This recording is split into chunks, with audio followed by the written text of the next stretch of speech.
எப்போ நம்ம காஃபி குடிப்போன்னே பார்த்துட்ருப்பாங்க போல். பிடிச்சி கடையில் போட்டுட்டு அவங்க பர்ச்சேஸ் கிளம்பிட்டாங்க. சரி 4 சாமா தானே இருக்கேன், அடிக்கிட்டே கடையை பார்ப்போன்னு பார்த்தா அப்போ தான் கடைக்கு ஆள் வந்துக்கிட்டே இருந்தாங்க. சரி வியாபாரத்தை ஃபஸ்ட்டு பண்ணுவோம், அதுக்கப்புறம் பொருள் அடுக்குவோன்னு சொல்லிட்டு பொறுமையாக எடுத்து அடுக்க ஆரம்பித்தேன். பொதுவாக ஈவினிங் நேரத்தில் நான் கடையில் நிற்கவே மாட்டேன், ஹஸ்பண்ட் தான் நிற்பாங்க.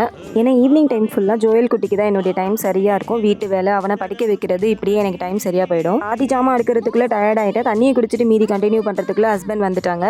அவங்க வந்த பிறகு இன்னும் வேகமாக அடிக்க அவங்கக்கிட்ட நல்ல பேர் வாங்கலான்னு சொல்லி அடுக்குனா அவங்க கண்டுக்கவே இல்லை. இந்த மெடிமிட் சோப் வாங்கினீங்கன்னா இந்த 10 ரூபா டர்மரிக் பவுடர் ஃப்ரீயாக கிடைக்கும், கேட்டு வாங்கிக்கோங்க உங்ககிட்ட இருக்கிற கடையில். அவ்வளோதான், இருந்த பொருளெல்லாம் அடிக்கிட்டு நான் என்னுடைய வேலையை பார்க்க கிளம்பிட்டேன். அது மட்டும் இல்லாமல் இது ஒரு ஓல்டு வீடியோ தான். ஏற்கனவே இன்ஸ்டாகிராமில் ஐடியை பிளாக் பண்ணிட்டாங்க. இப்போ தான் புதுசாக ராஜனை லைஃப் ஸ்டைல்னு சொல்லி ஓப்பன் பண்ணி வீடியோ அப்லோட் பண்ணிக்கிட்டு வரேன். இப்போ யூடியூப்பில் வேறு நான் சேனல் ஸ்டார்ட் பண்ணப்போ போட்ட வீடியோஸ் எல்லாத்தையும் டெலிட் பண்ணிகிட்ருக்கு. நல்ல வேலை நான் இன்னும் அந்த வீடியோஸை டெலிட் பண்ணாமல் இருந்ததுனால திரும்ப வாய்ஸ் ஓவர் கொடுத்து அப்லோட் பண்ணியிருக்கேன். இந்த வீடியோ உங்களுக்கு பிடிச்சிருக்குன்னு நினைக்கிறேன். சேனலை சப்ஸ்கிரைப் பண்ணிக்கோங்க.